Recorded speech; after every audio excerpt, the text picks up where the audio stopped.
Hey there, and welcome to part 2 of my decluttering our house vlog. This ended up being a super long video, so I split it up into 2 parts. If you haven't seen the first part, you might want to watch that first, give you a little bit of context. But I just wanted to say, hi, my name is Katie, and I make videos about adoption, motherhood, and recently been doing a lot of home content because we bought a 60s dream home, and I have lots of stuff like a tour. I'm going to do a lot of different like renovation stuff. So if any of that interests you, don't forget to hit the subscribe button, and I hope you stick around for the rest of the video. Hi there, it is now Saturday, August 28th, and I have not updated this in a long time, even though I have been decluttering. I will say I've taken a little more of a break this past week because after we got ready for the inspection that we had, I just kind of stopped worrying about it for a while, and I think we're doing pretty well. But I need to update on how this process is going because, well, you'll see in a second. So this is our living room right now. And there's boxes, and there's Suki amongst the wreckage. So most of this stuff is packed, like stuff we're packing. This is a Goodwill box, and Nick and I are currently sorting through our kids' toys, watching Minimal Mom videos to motivate us. But we've divided into categories. Nick, do you want to tell them the categories we have? Sure. So we have a cars and tracks box. We have an animals and action figures box. That one, what is this one again? This one is going to be a food and like tea party or something stuff. And then we also have we have this one that's Duplo bricks, and then there's a Magnetile one. Is that downstairs? Just downstairs. Yep. Yep. So it's all gonna go in the basement and hopefully at the new house. House. The goal is that at the basement, these will all be toy categories that lots of kids could play with. Like if we were hosting our small group for church, you know, they can play with food stuff together. They can play with animals and stuff together. It'll be the basement toys. Yes, and these will be toys that we're going to explain to the kids are going to be shared by everyone. So the big reason that we're going to clarify that is because we have a lot of issues with our kids just like getting upset that someone else is touching their toy. But I'm kind of trying to shift my mindset around that and shift their mindset that certain toys are not going to be their toys anymore. If they're out in the basement, anybody is allowed to play with them, and we can't like claim them or get upset that someone's playing with them. And I think that's gonna solve a lot of issues that we've had with fighting and just arguing about stuff. And so what I'm asking each kid to do is pull out the thing that they care, like the things they care about the most. So for example, out of the action figures tomorrow, I'm gonna have my son pull out some action figures that he would not want anyone else to play with, and he can keep those in his room. As many as will fit in the little, box we're going to give him eventually. And what that also helps me do is once he goes through and picks out his absolute favorite action figures, then I can go through and get rid of some of the ones that are in there because there's currently quite a few in there. And I won't feel bad that I'm getting rid of one of his favorites because I honestly do not know what his favorite ones are. He usually plays with that stuff in his room, and so I don't typically see him with it, and so that will just help me out. Other thing that I did today is I went through with each of the kids at one point. I didn't get very far with Brielle, but with the older two, I sat them down and I had them go through some clothes. And my oldest daughter, is very hesitant to get rid of anything, partially just because of her history. But what I've noticed is she doesn't realize the things she has, and she doesn't really care about them until she sees them again. And then she doesn't want to get rid of them. So what I had her do is I had her pack up all of her winter clothes in bags, and then I sorted through them and I put them in different piles based on what types of items they were. And I asked her to come up and pick out her very favorite pieces. Like I told her how many to pick. I was like, pick 2 sweaters, pick 3 shirts or whatever. And then I had her go through again and pick out her second favorite and her third favorite.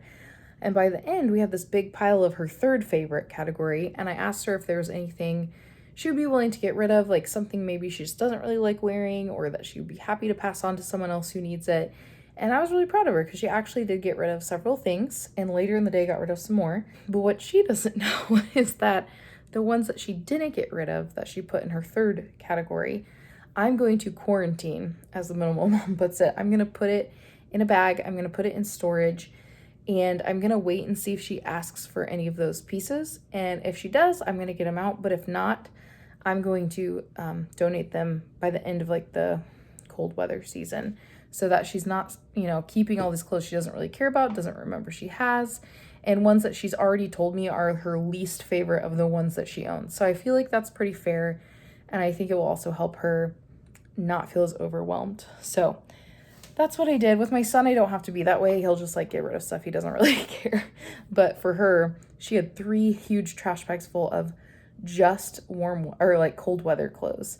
That doesn't include all the other stuff she has. So we were able to pare it down. I also got rid of some that I just like don't really think fit her or didn't really think were super flattering on her, and I never see her wear them. And so I also just got rid of those. So feeling really good about the progress we've made. So Nick, how are you feeling about the progress we've made? Sorry, you just interrupted my very cool miniature house video. Miniature house. We're not getting a miniature house. No, this guy's building a miniature house. Oh, okay. Anyway, I feel pretty good. I think we have definitely been a lot more on top of packing. It doesn't look like it right now, but move. But I mean, this is what it looked like moving day, I would say, if even this. I mean, the last time we had packed some stuff, but it was still a lot of the things we were throwing in last minute, and we're still decently far out from moving day, especially because of the recent development, which I didn't talk about. But we had an FHA inspection for the person buying our house, and then the guy who did the inspection is fired now. So we don't know if we're gonna have to do another one and all this stuff. So our move may be delayed a little bit, but we already have a lot of stuff packed up. Like we were talking about today, and there's so much stuff we've already packed. So that's good. We just need to finish this up and then go to bed. Because Nick has to preach tomorrow. I do. So we're gonna wrap this up and then we'll talk to you later. Okay, it is now Sunday and I stayed up way too late last night organizing stuff. But I feel like I'm at this point right now where we just have a lot to do to get ready to move. And I feel like this is the perfect time to declutter. And so when I'm feeling really good and feeling like I have the energy to go through stuff, because it is mentally draining as well as physically draining to go through stuff all day, but I actually had the energy to do it. I was excited about doing it, and so I just kind of went with it. And I actually think that was smart because I got a lot done. It really helps me to like watch videos of other people decluttering while I declutter, so I was kind of on a roll with that. I did get pretty far with the kids' toys, and I'm really proud of my son right now because last night my husband and I organized his toys. I think I showed we put like action figures and little plastic animals all in one box, and we put cars and car tracks all in one box. And especially the cars, he had so many cars. I would venture to say like 50 cars, which no kid needs 50 cars. And I was like, I bet there are some of these that he never plays with. I'm sure he prefers certain ones over other ones. And Nick was very much like, let's just get rid of some. And I was like, but our son is the one out of all of our kids who does play with his toys. And I think he's very aware of what he has and doesn't have because he plays with them more often. And so I was like, no, let's wait till the morning and let's have him go through it and he can tell us what he wants to keep. And so I just had him sit down. I told him to pick out his 10 favorite cars so I can make sure I keep his absolute favorites. And then I just asked him, I was like, I wanted to give him a chance to get rid of some stuff. So I said, hey, buddy, I don't know if you realize this, but there are actually kids who don't have any toys at all. And they would love to have some of these cars if they were ones that you didn't really care about anymore, or you didn't really feel like playing with. I said, you don't have to get rid of any of them. But if you'd like to, I could find someone to give them to. And my plan is just put them on Facebook Marketplace and offer them to someone who needs them. And so he was like, oh yeah, I'll get rid of this one. And he had this huge pile of cars by the end. I'm really tempted to go count it. But I was just so proud of him. It's such a different story than with our oldest. She just really struggles to get rid of stuff, which I totally get because of her background with foster care. And he didn't have that same situation. And so he's just really good about being like, all right, bye car, and sometimes when he gets rid of stuff, he'll hug it and say bye-bye and get rid of it. And it's just really cool to see. He has a really healthy relationship with things. And even though he has way more toys than he actually needs to have, he's starting to realize he can get rid of stuff. And that's been really cool to see. So he currently took his 10 favorite cars and put them downstairs. But these are what's left that will go in the basement for all the kids to be allowed to play with. And look at this huge pile of stuff he's willing to part with. So that is super exciting. Another added benefit that I'm already experiencing right now of my kids getting rid of some of their toys is I had my son pick out his 10 favorite cars and put them in a little plastic bag, and he instantly wanted to play with them. And so they're downstairs playing with those cars together. That's all they have. And they're having a great time.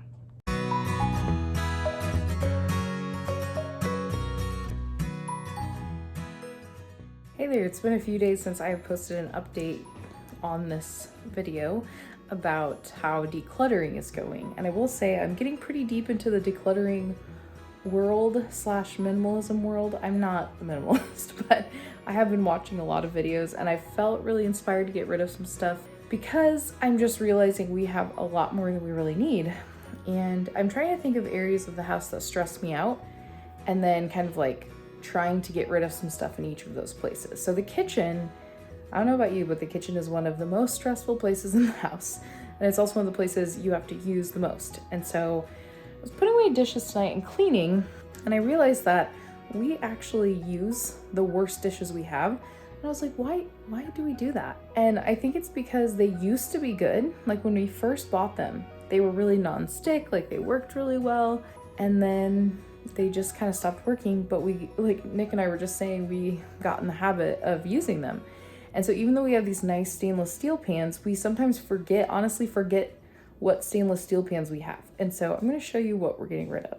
Okay, so ironically, two of the things we're getting rid of, we literally used tonight. So this is a Green Life pan.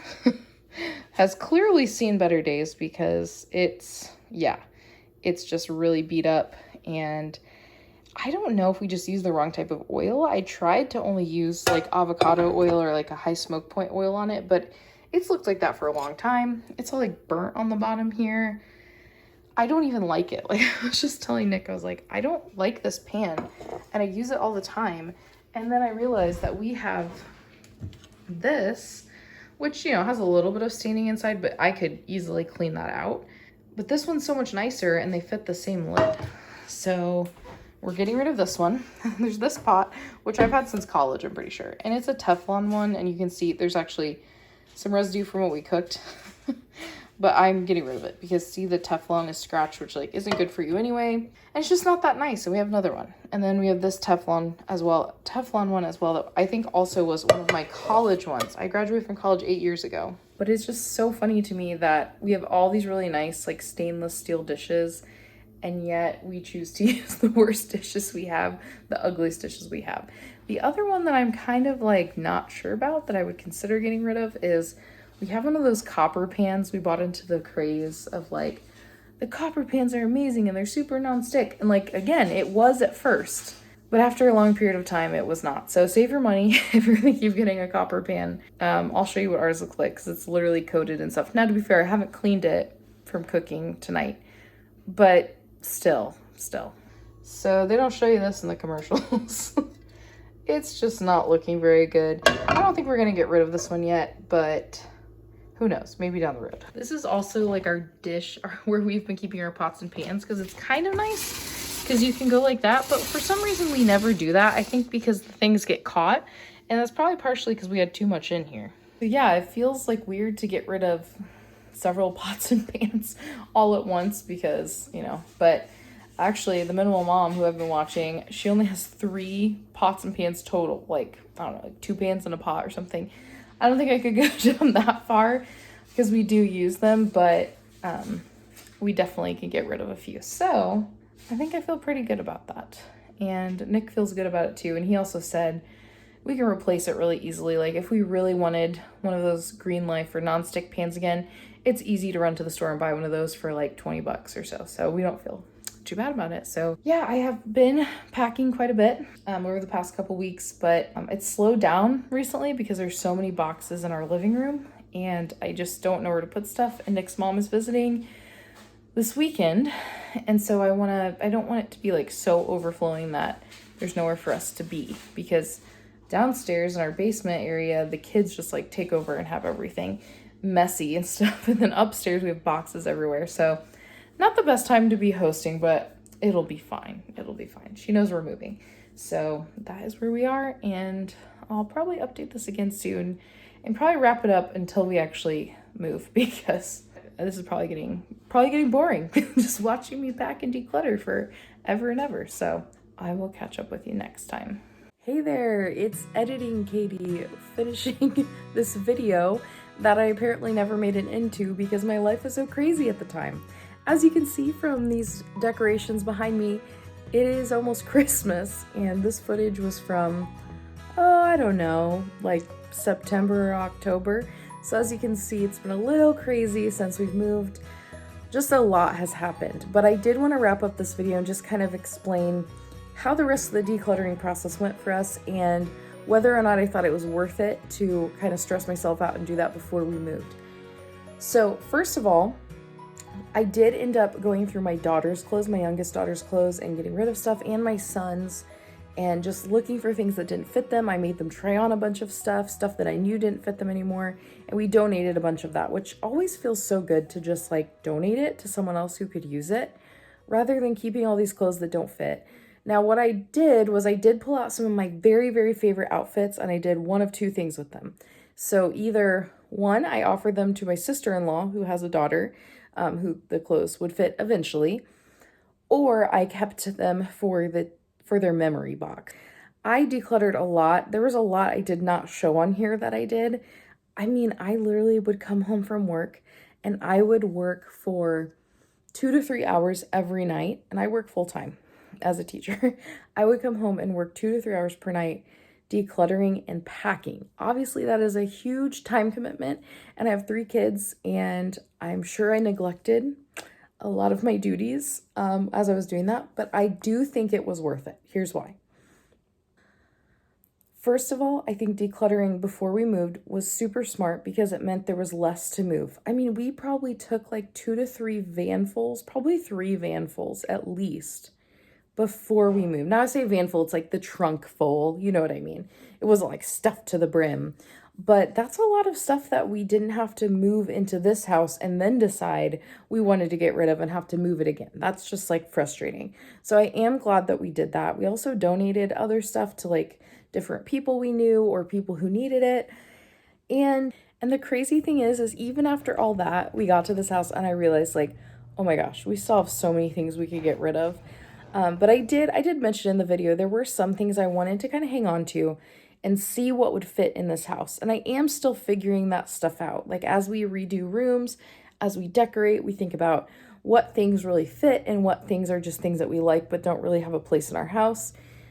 We still have a long way to go, but I'm really happy for the start that we made, even if my life was absolutely insane as we were doing that. So I'm happy to say we made it to the other side, and I will tell you that my son, who got rid of a lot of toys, has had the easiest time keeping his room clean that he has ever had in his life. His room is like almost spotless all the time. Like I was telling him tonight, I said, aren't you glad you got rid of some toys? I was like, look at your room. Tomorrow's chore day, and your room's going to take you maybe 5 minutes to clean up, probably less. So I think that's been really encouraging to see, and I'm still working on my oldest. I'm working on her. I think we're slowly starting to see that if we have less stuff, it will work. But anyway, if you made it all the way to the end of this very chatty video, put a heart in the comments because I want to see who my people are who stick around to the very, very end. So let me know. Also in the comments, I'd love to know what kind of videos would you like to see next? Would you like to see more home content of like renovations, or me just talking about decluttering, or talking about things like that? Do you want to hear more like adoption or parenting stuff? I could talk about how we helped our kids prepare for the move. Would you like just like a big general life update since it's been so long since I've really been recording? Let me know. If you're not subscribed and you liked it enough to watch the whole video, maybe consider subscribing. And yeah, I hope you're having a great week, and I will see you next time.